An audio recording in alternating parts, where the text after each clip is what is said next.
Good morning, hockey fans. This is Steven Heisler with HeisHockey.com, the Victorious Hockey Company, and the Junior Hockey Discussion Group on Facebook.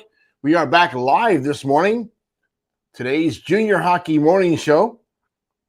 Topic, sometimes cash can buy class. Good stuff. Today is Tuesday, February 28th. Feel a little better today. Throat is functioning. I can talk somewhat. A little coughing, a little difficult to swallow, but we're going to pull through this and knock it out of the park. A lot of not really complaints, concerns from my group. Hey, when are you going to come back with the live show? Where's your coffee? Coffee is a major part of the morning for me. Hot throat works better. Leafs are in Edmonton tomorrow night. That may have a direct effect on the quality of Thursday's show. Philadelphia is at New Jersey tonight. No, not the Flyers and Devils. The Rebels visit the Titans in North American Hockey League action. Hate to cause any confusion. Sometimes cash can buy class. What does that mean? It's that time of the year. Players are making plans to attend showcases and camps already with hopes of upgrading their development to higher levels of play. It's natural. You want to climb the ladder of development. Just as any family transitions from one home to another, the same is taking place among players, coaches, and even teams. In some moves, folks may be spending a little more money, but the return on investment is an amazing upgrade in class. Players on the move this offseason will be looking to do the same thing. It's nice to get a better place to play, higher level of play, a better coach, better developmental opportunity. The situations are the same from Tier 1 to Tier 3, Single A to Triple A in midget hockey or youth hockey. Everybody is looking for a better opportunity, for a better team, and for a better developmental experience. The lifestyle of junior hockey is essentially interchangeable. It's a program that earns a reputation as a good investment or a serious waste of time. Teams oftentimes find themselves at the crossroads between fiscal responsibility and broken promises. Some operators attempt to cut corners and lose sight of their end of the bargain, while others overdeliver. What we tend to see is a continuous line of talent streaming to those operators that do things the right way, while other guys tend to lose track of the big picture. Teams that deliver on their promises seemingly never have a hard time filling the roster or the trophy case. It's an investment with a long-term return. Why do we see this every year? Why do we see the same operators at the 3HL, pay-to-play hockey, and other non-sanctioned leagues, the NHL, that always seem to struggle at the end of the season? What's the difference? Teams that want to right the ship need to address the one item on the budget that matters the most: coaches' compensation. Folks, the old saying that you get what you pay for certainly applies to junior hockey. Teams that go all out and get the right guy find themselves in a position of seeing long-term success. The other guys that play low ball tend to get what they pay for. You know the teams I'm talking about, the ones that can never seem to get over the hump or out of the first round of the playoffs. Good enough is no substitute for raising the hardware. The right guy behind the bench means everything. It's one of those rare times when cash can buy class.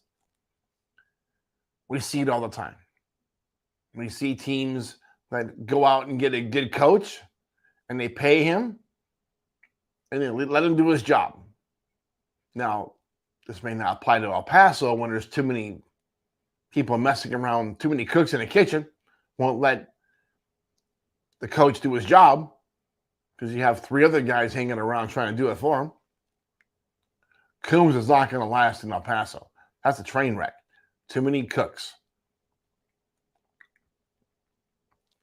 Joe knows how to build a championship. He knows how to build a contender. He's been doing it over and over and over for far less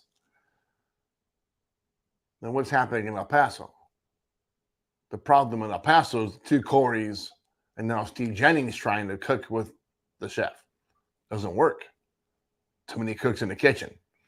Get 3 of those guys out of there. Let Joe do his job. You made the investment in the coach. Let him coach. Let him pick his own groceries.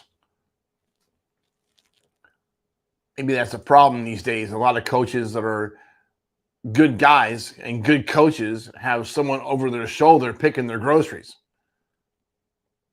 That's been a problem in the USHL for years, and now the NAHL is figuring that they have to do the same thing.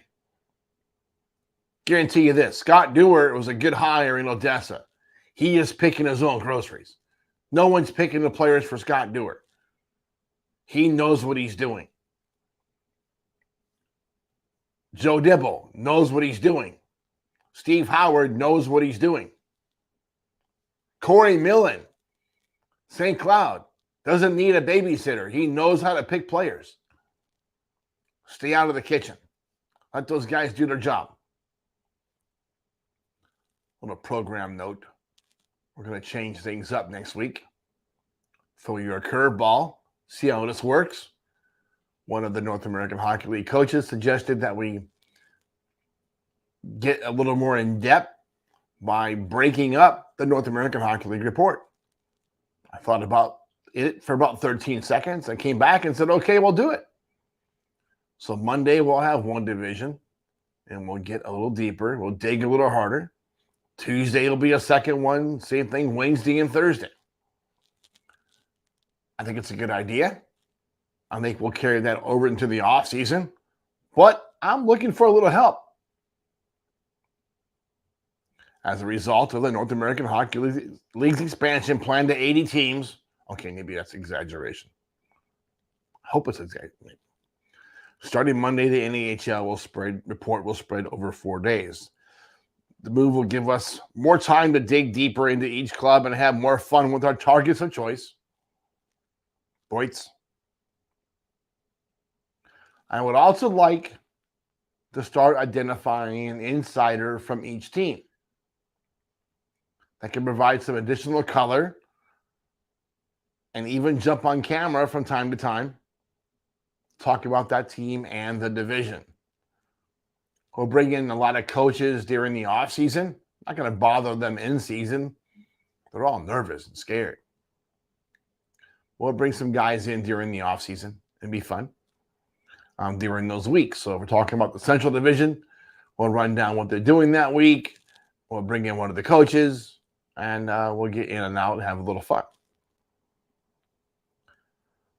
Finding the identifier or finding the insider for each club. Can't be an employee, can't be a coach, someone outside of that circle. Or someone close enough to give us an insight of what's going on, someone that's following that team real closely. Should be easy enough. Is that person you? Let us know, and we'll have a conversation. Should be fun. There was a website a dozen years ago, 15 years ago. I think it was called In the Crease, and they had, guys from every single team in minor pro hockey jumping in and talking about their team or writing about their team, and that would be fun to kind of recreate that, not only for HeisHockey.com, but also for this show. I think Tommy would kill me if I tried to bring in 5 people in one 15-minute time period, or 6 or 9 in some divisions. That's not going to happen. Yeah, he's just shaking his head. Oh, hell no. Please not. Not that. But it is an idea that we're playing around with, and like to get more people involved with the site and more people involved in the show as we expand and move on to even crazier broadcasting opportunities. Some opportunities I never imagined being available to us. I never would have thought that we would be on WSBN so fast in this adventure, but here we are, end of February, and they haven't canceled me yet. God only knows why. Tell me, what do you think? Why have we not been canceled? People like you. I don't know why. I don't think Mark Frankenfeld likes me. So, a lot of things going on in the league this week. A lot of drama. I'm understanding that Mr. Fawcett from the North American Hockey League is not particularly happy with me right now. It's okay. It's going to happen. What I don't understand about Mr. Fawcett was, how did he even get hired in the first place? How did North American Hockey League owners not know what happened with Fawcett in the SPHL? How did those guys not have information or contact information for SPHL owners and coaches? Why do they just hire this guy without doing that due diligence? When they do that on coaches, they do that on players, they do that on potential team owners, but for some reason, not this guy. I know, Matt Hoy was refereeing the National Hockey League. He's got to be fine. It took me 11 minutes in the Google search to figure out things weren't very fine. And now that problem has manifested itself within the league. It's not good. Yes, I'm talking about St. Cloud. Again, because what's happened there is a joke. How does one coach throw a water bottle at a referee and tell him he's going to kill him in the parking lot? How's that guy not get a dumb suspension? Or the guy throws sticks on the ice. Corey Millen got frustrated and said something. 25 games.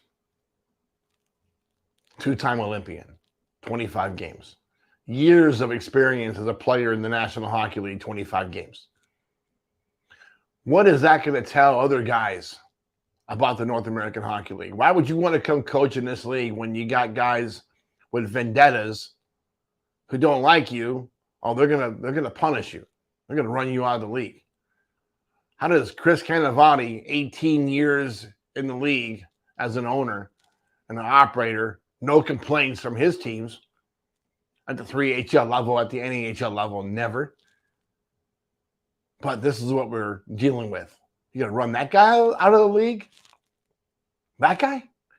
You're going to run Corey Millen out of the league? Really? I'm sure a lot of other NHL guys down the line will say, gee, why did Corey not stay there for? Oh, they ran him out of the league. Some 21-year-old ref thought he was bigger than the guy in the bench. It's a joke. Mark Frankenfeld, clean up your house. It's very dirty. It's very messy. Start at the office. It's ridiculous. How do you expand, and want $1 million for memberships when you have this glowing problem developing within the system? So when you push people away and you run people out of the league and they go seek opportunities elsewhere, and maybe that team, maybe St. Cloud plays in a different league now after this. Maybe that's what happens. Maybe teams start leaving the North American Hockey League to go to the Canadian League. Again, we've already had that happen with Wenatchee. Sioux Eagles. Let's clean up the house, Mark. This is getting ridiculous. God, they're going to hate me today, aren't they? It's okay. That's it for today. There's no Jack Daniels in my coffee. This all came